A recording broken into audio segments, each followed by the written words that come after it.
오늘 우리에게 주시는 하나님의 말씀은 골로새서 3장 1절에서 11절입니다. 그러므로 너희가 그리스도와 함께 다시 살리심을 받았으면 위의 것을 찾으라. 거기는 그리스도께서 하나님 우편에 앉아 계시느니라. 위의 것을 생각하고 땅의 것을 생각하지 말라. 이는 너희가 죽었고 너의 생명이 그리스도와 함께 하나님 안에 감추어졌음이라. 우리 생명이신 그리스도께서 나타나실 그때에 너희도 그와 함께 영광 중에 나타나리라. 그러므로 땅에 있는 지체를 죽이라.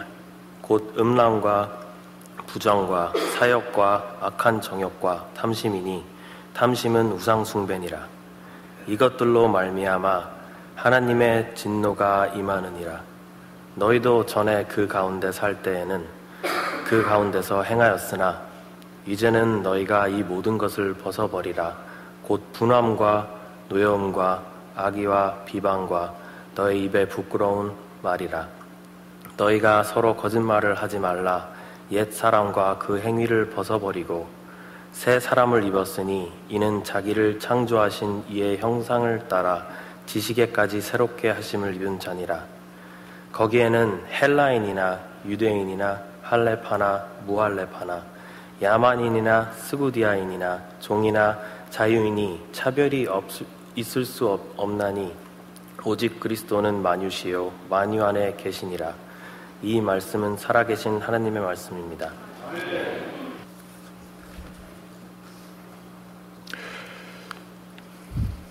지금 유럽 사회는 교회가 텅텅 비게 된 상황이 되었습니다.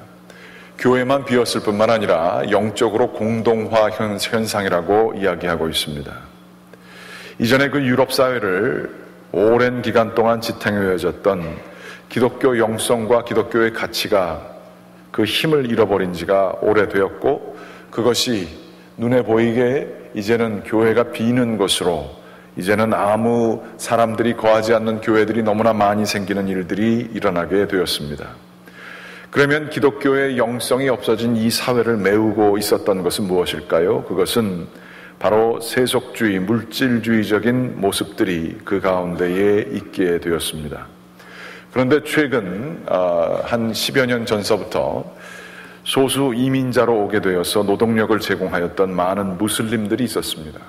무슬림들이 그 사회에 등장하기 시작하며 그 사회를 성격을 이야기할 수 있는 게 자유주의 정신이라고 얘기할 수 있습니다.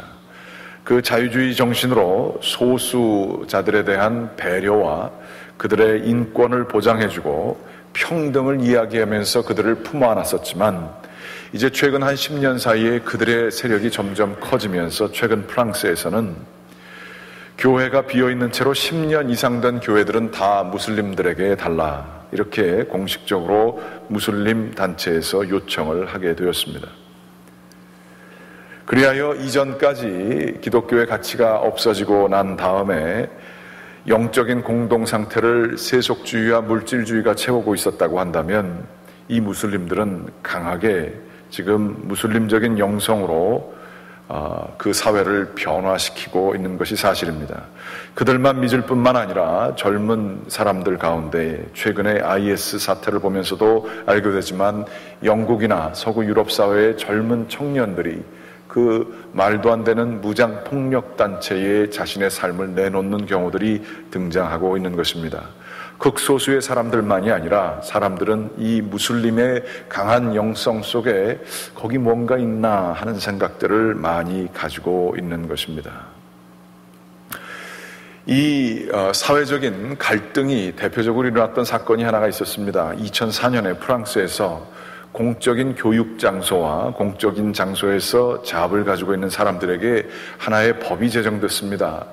그 종교적인 상징물들을 가지고 오지 말라, 착용하지 말라라고 하는 얘기였습니다. 대표적으로 지적된 것이 무슬림 여성들의 그 히잡에 대한 것입니다. 저도 오늘 말씀 준비하면서 보게 되니까 히잡이라고 하는 것은 얼굴을 드러내고 머리만 천으로 가린 것을 의미하고요. 그 외에도 니캅, 이것은 눈을 드러내고 전 몸을 그 검은 천으로 가린 것을 말한다 그럽니다. 그리고 가장 그 좀 지역마다 좀 다른데요. 이 눈마저도 망사로 가른 게 있습니다. 그게 부르카라고 그렇게 얘기를 하더라고요. 그러면서 그 옷들을 입고 있는 여성들이 공공장소에서 그러한 일들을 하게 되고, 아니면 아이들이 대학에서 그 옷들을 입고 있게 되자 첫째는 위험이 있다는 것이죠. 누구인지 식별할 수 없어서 어떻게 될지 모르는 상황이고, 그리고 그러한 색채가 있게 되니까 프랑스의 어떠한 그 자유주의적인 그런 어떤 사회가 이루어지지 않는다, 모두가 동등하다라고 하는 것이 이루어지지 않는다. 그래서 다 옷을 벗어라, 그렇게 얘기를 한 것입니다. 대단한 데모가 일어났고요. 미국에서도 이거 가지고 상당히 많은 토론들이 되었습니다. 그러면서 그것을 벗으라고 한 사람들은 오히려 우리는 무슬림 여성들을 이 억압적인 종교 문화에서 자유하게 해주는 것이라 사람들이 생각을 하면서, 왜 당신들은 우리가 그렇게 당신 여권들을 보장해주고 여성들에게 교육을 시켜주고 서구화되는 그러한 좋은 물질주의 문명으로 당신들을 인도를 하는데 왜 싫어하느냐. 그랬을 때 한 무슬림 여성이 CNN 뉴스에서 강하게 변론하는 얘기가 제 인상에 아직도 남아있던 것이 기억이 납니다. 그분은 이렇게 얘기했습니다. 당신들은 자유가 뭔지를 모른다. 이것을 다 벗고 이 종교적인 것을 없애고 교육을 받으면, 그래서 당신들과 비슷해지면 자유인 줄 알지만, 여자라고 하면 자고로 머리를 어떻게 해야 될 것이고, 화장을 어떻게 해야 될 것이고, 몸매를 어떻게 가꾸고, 옷을 어떻게 하고, 장신구를 뭐를 이렇게 해야 될지 늘 마음을 쓰고 남자들의 눈에 의해서 평가받는 것이 여자고, 당신들 사회도 마찬가지지 않느냐. 그런데 이것을 몸으로 다 가리게 되면 우리는 그런 것들을 아무것도 할 필요가 없다.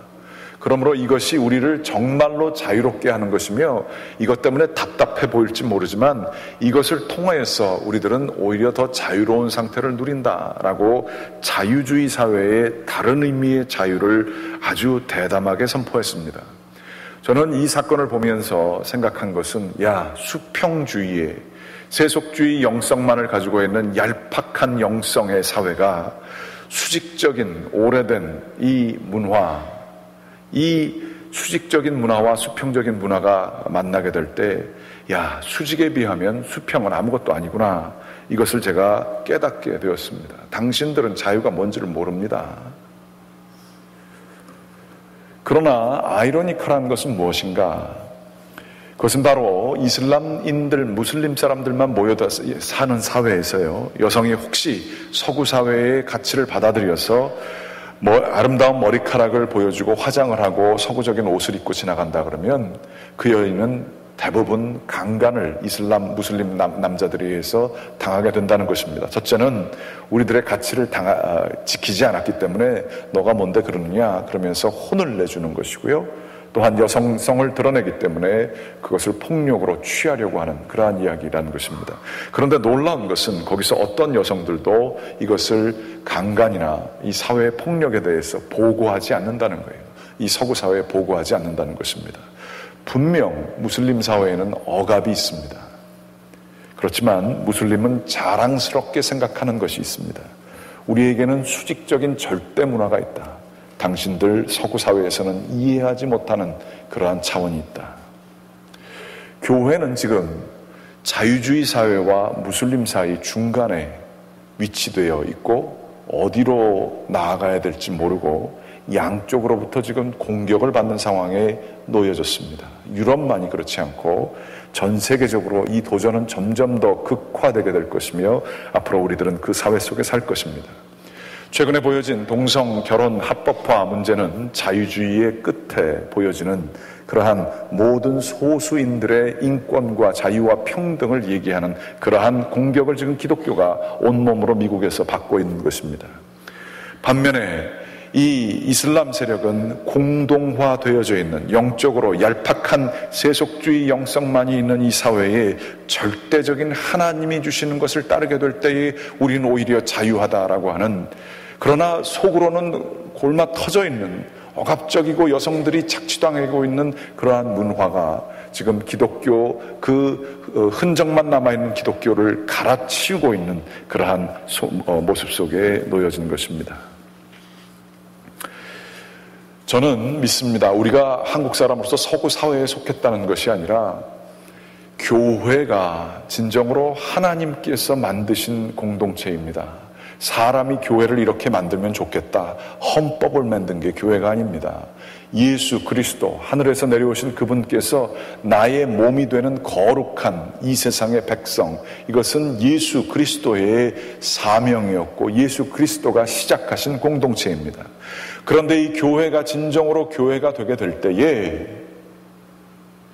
수직이 살아있을 뿐만 아니라 참된 자유가 사람을 해방시키고 그 믿는 사람들만이 아니라 다른 사람들에게까지도 소금의 역할을 하며 그들을 썩지 않게 하게 할 뿐만 아니라 전 세상이 풍미있게 만들 수 있는 능력은 교회에 있다고 저는 믿습니다. 신앙생활을 잘하고 수직 앞에서, 하나님 앞에서 더 절대적으로 순종하게 될 때에 우리는 세상적인 모든 것들에 있어서 사람들에게 우리 초대교회가 말한 것처럼 칭송을 얻게 되는 일들이 있습니다. 교회가 교회되게 될 때에 교회는 여전히, 아니 그 어느 때보다도 더 세상의 소망이 될 수 있음을 믿습니다. 얄팍한 세속주의, 물질주의 영성을 갈아엎을 수가 있게 되고요, 억압적이면서 굉장히 그 여성들, 특별히 여성들에게 있어서 여성들이 아무리 뭐 자유가 있다고 해도 그 남성들의 부속물, second rated citizen, 2차 시민에 불과합니다. 거기로부터 여성이 자유로울 수 있고 여성이 지도력을 가질 수 있게까지 되는 사회, 그 남녀와 그 인종의 차별이 없는 사회, 진정으로 자유가 있는 사회는 바로 다름 아닌 교회에서부터 시작해왔던 것을 우리들은 기억해야 할 것입니다. 그런데 교회에 문제가 있습니다. 이 자유주의 사회, 이 서구 유럽과 우리 미국에서 살고 있고 한국도 그 영향을 받은 사회이지만 이 교회의 가장 큰 문제는 하나님 앞에 절대적으로 순종하고 주님께서 주신 가치를 몸으로 살아내는 것이 이게 자꾸만 타협이 된다라고 하는 사실입니다. 세상적인 가치 기준이 자꾸만 들어오고 우리 가운데의 물질주의적인 모습과 세상의 모습이 전혀 비판 없이 받아들여지게 되는 것이지요. 교회에서 기도하는 것의 많은 목표 자체가 내가 지금 벌이고 있는 사업이 잘 되기를 원합니다. 건강해야 하지요. 하지만 건강하게 되라고 할 때에만 열심히 기도하고 그 외에는 하나님 앞에서 살려고 하는 생각마저 안 하게 되는 그러한 교회 문화.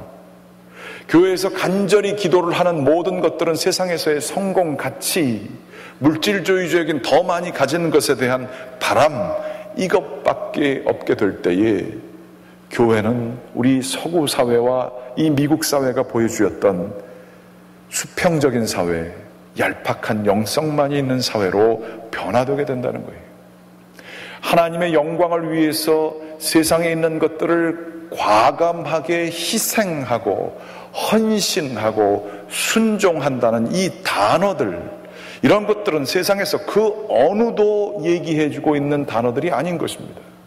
희생과 헌신과 사랑과 나눔, 이러한 가치들은 하나님만이 우리의 주인 되실 때에, 수직이 될 때에 가능한 가치인 것을 저희들이 기억해야 할 것입니다. 골로새서 3장에는요 그 사회가 굉장히 복잡하지 않았습니까? 이 성경이 주어졌던 그 초대교회 상황이 다 그렇듯이 여러 종교들과 여러 민족들과 인종들이 섞여서 살면서 서로가 서로를 요즘 말로 말하자면 왕따를 시키고 어떠한 절대적인 기준이 없는 사회였었습니다. 그러한 다원주의 사회 속에서 쉽게 나타나는 것은 세속주의의 모습입니다. 내 돈을 벌고 내 물질을 가지고 있는 것이 무시당하지 않을 수 있는, 눈에 보여지는, 손에 보여지는 돈이기 때문에 수많은 사람들은 이 물질주의적으로 빠졌습니다. 혼돈하기 때문에 공통 용어는 돈이기 때문에 그것에 다 빠지게 되는 일들이 있었습니다. 여기에 대해서 바울 선생님은 골로새서를 우리에게 주시며 그들에게 주시면서 말씀하셨습니다. 오늘 성경 말씀 좀 보여주시면 감사하겠습니다. 참된 생명은 어디 있는가? 그것은 그리스도와 함께 하나님 안에 감추어져 있다라고 얘기하고 있어요. 당신들 지금 깨어 있어라 라고 얘기하는 겁니다. 이 세상의 가치관을 따라가게 될 때에 당신들은 여기서 멸망할 수밖에 없다. 죽음만이 있게 될 것이다 라고 얘기를 합니다. 위의 것을 바라보고 수직적인 관계를 가질 것이지 땅의 것 바라봐가지고서는 아무것도 없다라고 얘기를 하고 있습니다. 4절 말씀 보여주십시오.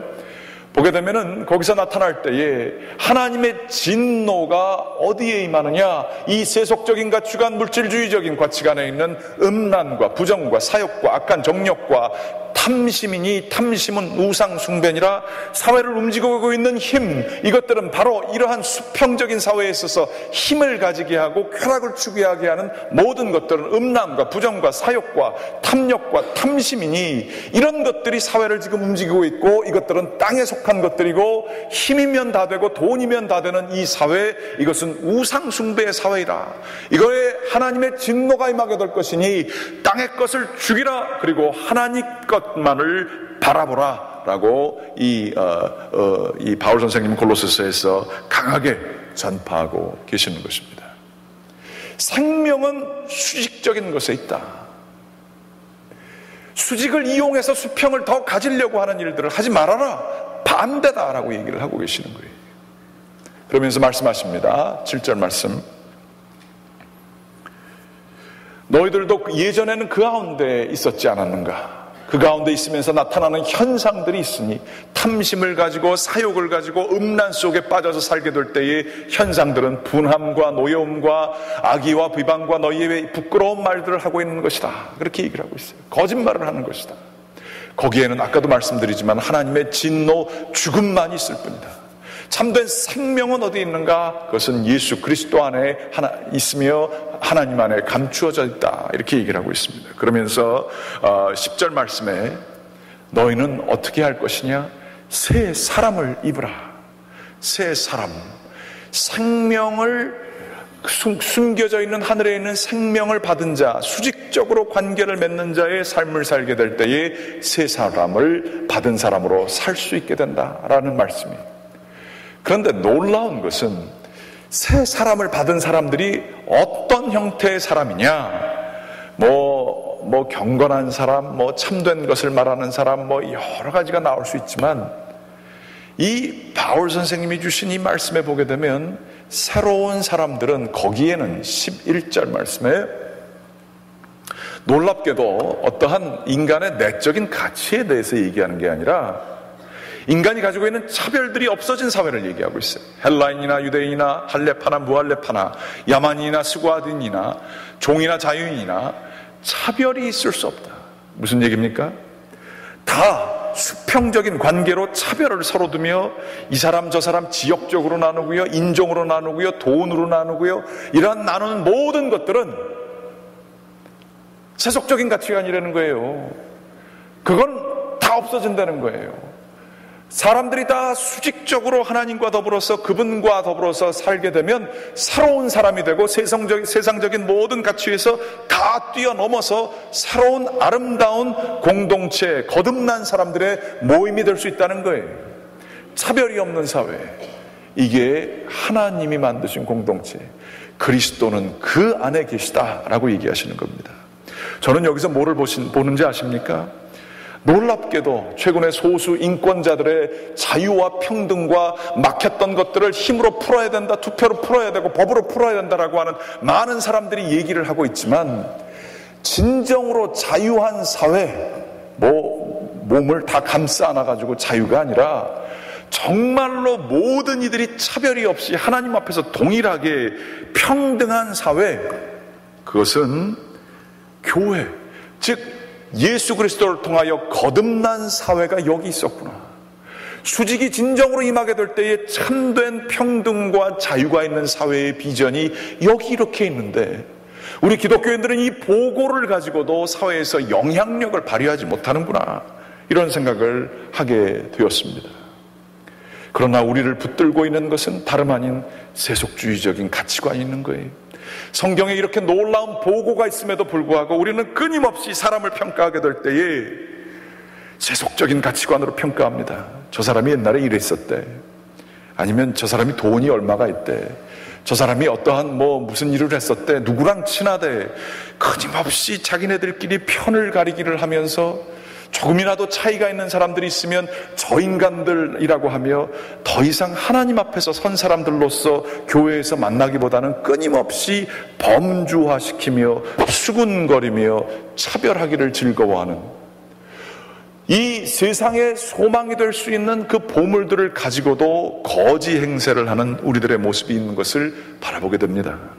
이 시대에 교회는 여전히 서구 사회를 살릴 수 있는 희망이 되고요, 그 사회를 지킬 수 있는 영성이 되고요, 정말로 이상한 영성들, 이단적인 영성들, 사람을 죽이는 영성들을 물리칠 수 있는 건강한 면역을 줄 수 있는 것 다름 아닌 교회 성경이 말씀하는 이 말씀인 것을 저희들은 기억해야 할 것입니다. 그러면서 우리 안에 있는 이 세속주의적인 모습들, 물질주의적인 모습들을 회개하는 모습들이 매우 필요하죠. 야곱은 야복강가에서 처음으로 하나님을 찐하게 만나게 됩니다. 아마 야곱은 그 이전에 사람들이 당신은 누구냐고 물어봤으면 그 야곱의 대답은 아마 이랬을 것입니다. 나는 양이 몇 마리 있고 소가 몇 마리 있고 종들이 몇 명 있으며 아내는 몇 명이 있고 애들이 얼마 있는 사람입니다 라고 소유 형태로 자신의 삶을 설명했을 사람이었을 것입니다.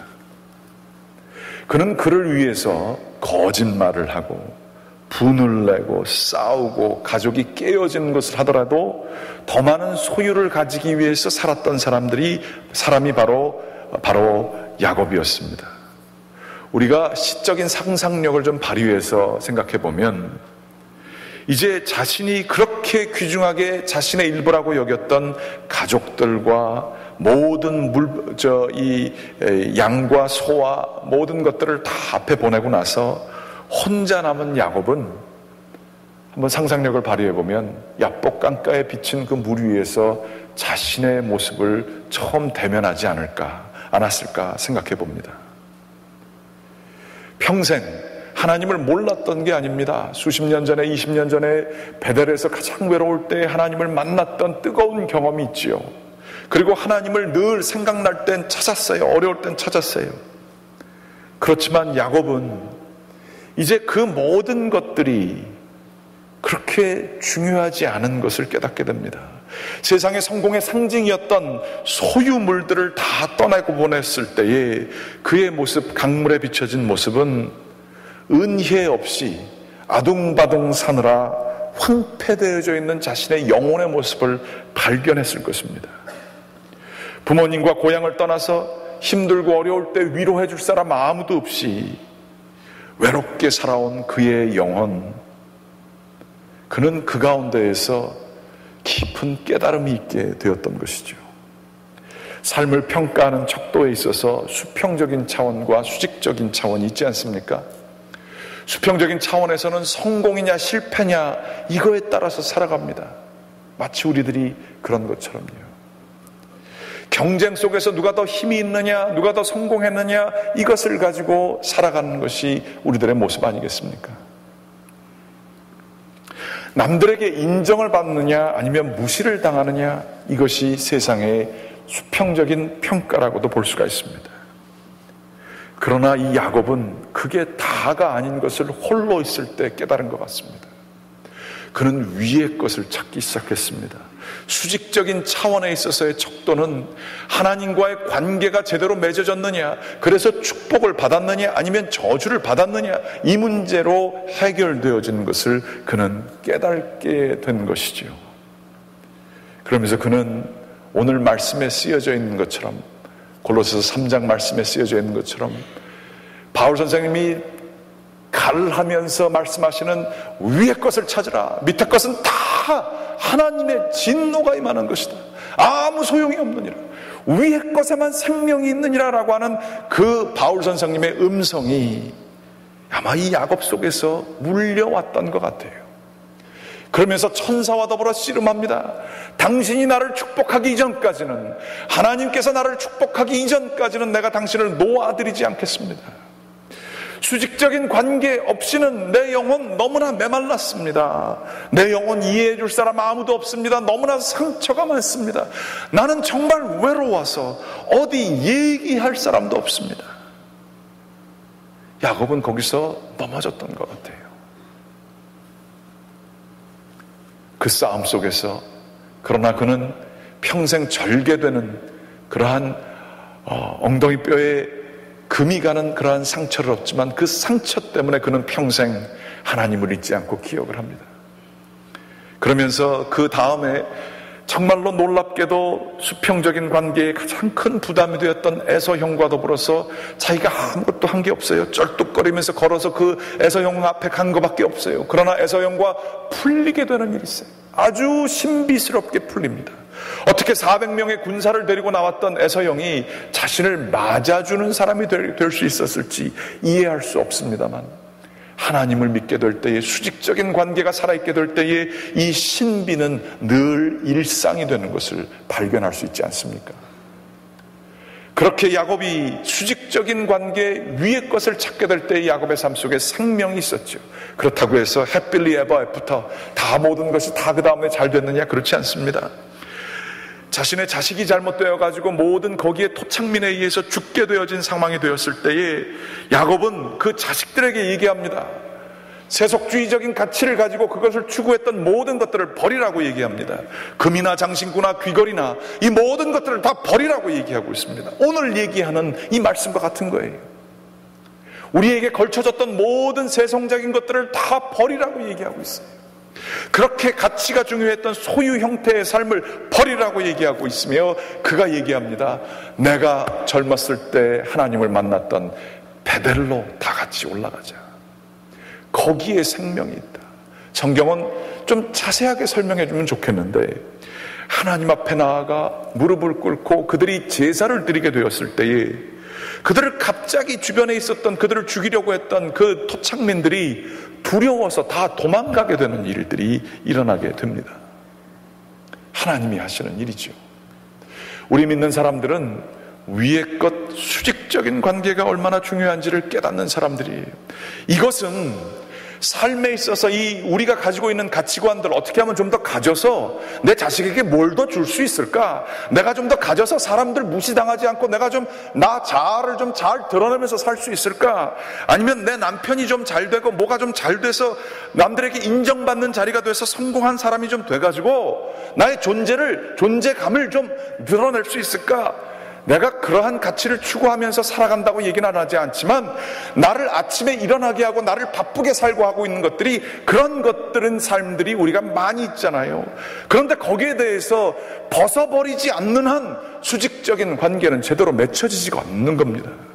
그런 것들을 절제하지 않는 한 하나님과의 관계가 이 야곱처럼 모든 것을 다 내려놓고 혼자가 되어져 있는 단독자의 삶을 가지지 않는 한 우리는 수직적인 관계의 참된 가치를 알지 못하는 겁니다. 힘들고 어려울 때 보험이나 들듯이 교회 나오는 것이고요, 신앙생활 외로워서 하는 것이고요, 그러나 하나님 앞에 간절히 꺾여진 자로서 하나님, 다른 거 하나도 소용없습니다. 주님만이 나에게 제일 귀중합니다. 세상에는 죽음만이 있을 뿐이고 세상에는 갈등만이 있을 뿐이고 불안과 염려만이 있을 뿐이지만 우리 주 하나님에게는 생명이 있습니다. 이거는 수평에 대한 부정이 있을 때에만 수직이 서는 거예요. 그 다음에 수평이 해결되는 거예요. 바로 야곱의 고백은 거듭남의 고백이고요, 우리 자신의 늘 거듭나야 되는 우리들의 모습이어야 하는 것입니다. 손원산이라고 하는 교수님께서 상담을 하시는 분이신데요, 인생 여정의 중간 지점을 통과하는 사람들이 언제나 이렇게 진득한 찐한 얘기를 자신들에게 나눠주면서 자신의 삶을 회고하는 얘기들을 많이 한대요. 한숨을 팍 쉬면서 하신다는 얘기입니다. 어찌 하다 보니까 제가 이런 상태까지 오게 됐어요. 혹은 이렇게 얘기한답니다. 겨우 여기까지 올라왔는데 이제 떨어질 것 같아서 불안합니다. 혹은 이렇게 얘기합니다.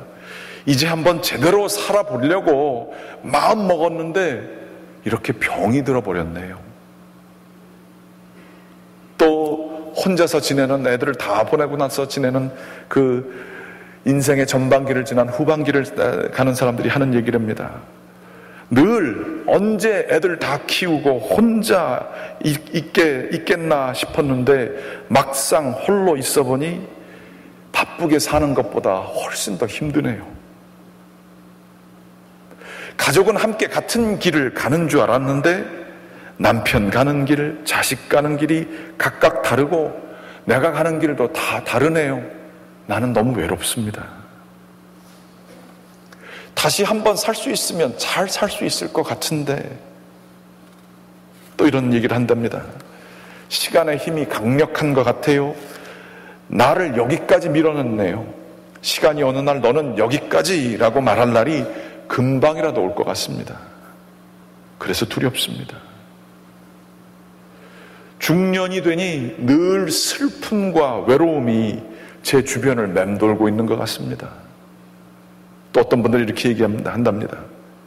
옛날에는 모든 게 다 재미있고 신났는데 지금은 삶이 생각보다 시시하다는 생각밖에 들지 않습니다. 다들 야곱이 맞이하는 삶의 위기 속에 뭔가를 갈망하지만 그게 바로 하늘을 쳐다보며 위를 찾아야 될 때인지를 모르는 고백들이 여기 있다는 거예요. 그러면서 이 손원산 교수님은 이렇게 얘기합니다. 야곱의 얘기를 보면서, 야곱은 자신의 모습을 보면서 초라하고 황폐하기 짝이 없는 자신의 모습을 바라보며 강가에 홀로 남은 채 울었을 것이다. 온몸을 떨며 한없이 울었을 것이다. 외로움과 슬픔과 아픔과 부끄러움과 미안함과 모든 이러한 것들이 뒤범벅이 돼서 울고 또 울었을 것이다. 야곱은 자신의 영혼의 모습을 보면서 아직도 성장하지 않은 모습, 상처 입은 모습, 지친 모습, 외로운 모습을 보며 자신의 영혼이 울고 있는 것을 느꼈을 것이다. 그가 정말 간절히 바랬던 것은 자신을 만나주셨지만 자신이 찾지 않았던 하나님께 대한 용서였을 것이고, 자신이 그렇게 남들을 속이며 바둥바둥 살아왔었던 자신의 그 어거지 같은 모습을, 그 존재 그 자체가 아무리 못났고 아무리 어글리하다 하더라도 자신의 존재 자체가 용납되는 것을 간절히 사모했을 것이라는 겁니다. 그러면 야곱이 축복하는 하나님과의 그 싸움을 천사와 함께 하게 될 때에 그가 바랬던 것은 이걸 것입니다. 이러한 나의 모습을 치유해 주십시오. 정신없이 살았고 그러다 보니 영혼이 메말랐고 피폐해져 있는 나의 모습을 치유해 주십시오. 사람이 할 수 없습니다. 치유해 주십시오. 하나님께 온전케 해달라고 그는 기도했을 것이라는 얘기입니다. 그리고 야곱은 마지막으로 하나님께 기도를 하면서, 하나님, 나를 앞으로는 좀 인도해 주십시오. 내 욕심대로, 내 몸 가는 대로 정신없이 살지 않게 도와주시고, 내 망가진 영혼과 축복받지 못한 이 삶, 바쁘게는 살았지만 아무것도 없는 이 내 삶 속에 하나님, 저에게 길을 인도해 주시사 주님 따라가는 삶을 살게 해 주십시오. 이 야곱의 기도가 수직적인 삶을 찾아가는, 위의 것을 찾아가는 사람들의 기도가 되어야 된다는 것입니다. 용서와 용납과 그리고 치유와 인도의 기도, 그것을 드리는 겸손한 자의 자세가 있게 될 때에 우리는 허망한 것들을 내버리고 주님과 동행하는 삶을 살 수가 있다는 것이죠. 마지막으로 이 말씀 나누겠습니다. 제가 좋아하는 어떤 목사님의 설교를 듣던 중에 아주 신실한 고백을 듣게 됐습니다. 그 목사님이 아주 굉장히 존경받는 목사님이고 목회를 잘 하시는데요, 큰 교회를 하면서 너무나 교회에 일이 힘들고 어려울 때가 있어서 라이드를 주는데 얼굴이 아주 너무 굳어 있었다는 거예요. 말도 안 하고 그렇게 운전하니까 아이가, 아빠 웬일이에요? 이렇게 뭐가 안 좋으세요? 그랬더니 마음이 좀 복잡하다. 그랬더니 이 아이가 좀 가만히 좀 아버지를 내버려두면 좋은데 이렇게 얘기했대요. 내가 힘들면 나는 아빠한테 가고 엄마한테 가는데 아빠는 힘들 때 누구한테 기대세요? 그랬더니 자신의 이 문제를 해결해야 되고 많은 사람들의 필요를 채워줘야 되는 자신의 삶, 그렇지만 자기가 정작 어려울 때는 누구한테 기대가지고 이 문제 좀 도와주세요, 어떻게 해야 될지 좀 알려주세요, 나 이거 좀 도와줘가지고 좀 길을 터주세요, 그렇게 얘기할 사람이 자기가 아무도 없더래요. 그래가지고 화가 나서 볼멘 목소리로 또 귀찮기도 해서 퉁명스럽게 얘기했답니다. 나는 기댈 사람 없다. 자기가 얘기해놓고 자기가 깜짝 놀랐대요. 하나님한테 맨날 기대세요, 하나님한테 의지하세요 기도하는 그런 목사인데, 정작 힘들 때 아무에게도 기댈 데가 없는 자기 자신을 발견하면서 그 얘기를 없다라고 퉁명스럽게 얘기한 속에 자신의 민낯이 들켜진 것 같더라는 거예요. 그런데 이분이 그 즈음에 어디 TV를 봤다 그럽니다. TV 동물농장, 저는 그게 뭔지도 모르는데 그 동물에 대한 사연을 보여주는 프로그램이래요. 조그마한 강아지에 대한 거를 그 사람들이 보고해서 이 TV 프로그램에서 나가서 취재를 하는 것인데, 집이 불탔대요. 그런데 주인이 화상을 입어가지고 병원에 갔고요. 그 강아지도 화상을 입었지만 주인을 따라가지 못한 겁니다. 주인을 잃어버린 이 강아지는 낮에는 사람들 눈을 피해가면서 그 망가진 몸을 가지고 쫓아다니면서 냄새를 맡으면서 주인을 찾는 거예요. 그리고 밤에는 다시 돌아와서 그 잿더미 위에서 킁킁 냄새를 맡으며 이 주인이 다시 돌아왔나 싶어서 거기서 잠을 자더라는 거예요. 이게 한 주, 두 주가 되자 사람들이 이거를 신고한 거고요. 그래서 거기 PD하고 그 팀이 나와가지고 그 강아지를 쉘터에다 집어넣었다는 거예요. 상처를 핥으면서 있는 그 강아지에게 치료를 해주고 다 이러는데, 그래서 먹으라고 맛있는 먹을 것을 그 철장 속에 있는 그 친구에게 줬는데 제대로 먹지 못했고 굶었을, 2주간 굶었을 그 강아지가 그 밥을 옆에 두고 고개를 돌리고 이렇게 한쪽 구석에 있더라는 거예요. 그런데 이 PD하고 이 사람들이 머리를 내가지고 직접 병원에서 아직은 올 상황이 안 되니까 그 주인이 영상을 찍어서 그 영상을 컴퓨터로 보여줬다는 거예요. 그런데 그 영상 속에는 주인이 늘 이 강아지 이름이 또리인데 또리한테 하던 얘기가 거기 있더라는 거예요. 뭐냐? 또리야, 밥 먹어야지. 또리야, 밥 먹고 힘내. 또리야, 밥 먹고 나하고 같이 산책 가자. 또리야, 밥 먹고 힘내. 또리야, 이거 먹으면 잘 될 거야. 평상시 하던 그 음성과 얼굴 표정, 듣던 얘기를 듣고 이 아이가 한국말을 마치 이해하는 것처럼 그 비디오를 귀를 쫑긋 세우고 듣다가 그리고 나서는 곧바로 쳐다보지도 않던 그 수의사에 따르면 이 아이가 먹지 않는 것은 마음에 큰 상처가 있기 때문에 그랬다는 거예요. 그런데 그 상처를 그 영상을 하나 보고서는 갑자기 먹기 시작하던 거예요. 그러면서 애가 낫기 시작하더라, 그런 얘기입니다. 그러면서 이 목사님이 하신 얘기가 내가 개보다도 못합니다. 이 강아지는 먹을 것, 소유할 것, 그런 것보다 그 관계를, 주인과의 관계를 더 중요시 여기면서 아픈데도 불구하고 그 주인만을 바라보고 주인이 있으면 다 해결되는 줄 알고, 성경책에 하나님께서 두려워하고 강하고 담대하라, 내가 너와 함께하리라 말씀하시고 좌로나 우로나 치우치지 말고 내 말씀을 묵상하라, 그러면 너희 가운데에 생명이 있을 것이고 길이 있을 것이다. 이 말씀을 끊임없이 해주고 계심에도 불구하고 자기는 그걸 보고서는 힘을 얻지 못했다는 거예요. 그걸 가지고 설교를 하고 많은 사람들에게 얘기는 했을지 모르지만 정작 하나님과의 수직적인 관계를 맺지 못했다는 거예요. 정작 어려운 일이 생기자 외로웠고 힘들었고 기댈 데 없어서 자기 연민 속에 빠졌다는 거예요. 저는 그 얘기를 들으면서 나는 강아지보다 낫나? 저도 비슷하더라고요. 하나님 말씀 묵상한다고 하고 하나님 앞에 서 있다고 얘기를 하고 하지만 정작 힘들고 어려울 때 하나님 앞에 서 있냐는 거예요. 그분께 의지하는 게 진심이냐 하는 얘기예요. 옛날 받았던 그 은혜 경험이 아니라 지금 내가 하나님 앞에 서 있고 그분이 나의 모든 것들을 채워줄 수 있음을, 그거를 의지하느냐 하는 거예요. 우리는 상처를 입고 황폐되어져 있고 외롭고 어려운 그런 상황 속에서도 그저 먹을 것을 쫓아서